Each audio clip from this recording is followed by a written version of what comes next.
आम्ही कालपासून माझ्या मामाच्या गावी आलो आहे. तर इथलं क्लायमेट बघा किती सुंदर आहे. बापरे, अशी थंडी वाजते इकडे. पाऊस तर नाही म्हणजे असा, पण तरी पण थंडी म्हणजे मुंबईचा आणि इकडचा डिफरंट. इकडं थोडी थंडी वाजते. इकडे बघा पुरांचं आहे ना, काय चाललंय, शेती शेजारीच घर, म्हणजे असं वातावरण कसं वाटतं ना, मस्त भारी. हे बघा पुरांचं चाललंय बॉल खेळायचं काम.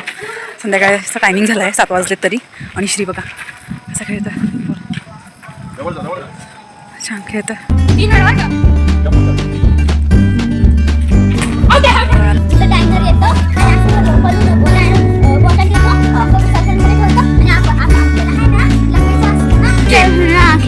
खेळ तर चला मुलांसोबत थोडंसं आपण पण लहान होऊन आणि गेम खेळणं काहीतरी छान वाटतं.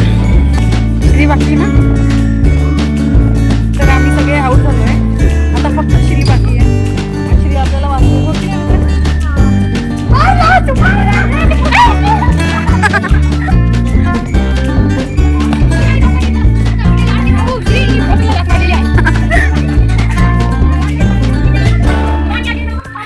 गेम अजून काय येतात.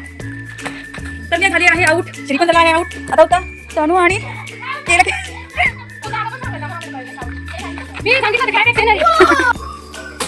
तर आतमध्ये स्वयंपाक चालू आहे. बाहेर मुलं खेळत आहेत आणि थंडी खूप वाजते इकडे. त्या आपल्या मुंबईच्या मानाने इकडे म्हणजे नाशिक सिटीमध्ये खूप थंड क्लायमेट आहे आणि छान वाटतं कधीतरी असं वेगळं. त्याच्यामध्ये आता खूप उशीर झाला तर जेवण पण करू. स्वयंपाक झाला तर जेवण करून झोप, कारण सकाळी पुन्हा निघायची तयारी करावी लागेल आम्हाला. तर व्हिडिओ तुम्हाला कसा वाटला माझा, तुम्हाला आवडला असेल तर नक्की लाईक करा, शेअर करा आणि सबस्क्राईब करायला मात्र विसरू नका. Bye bye.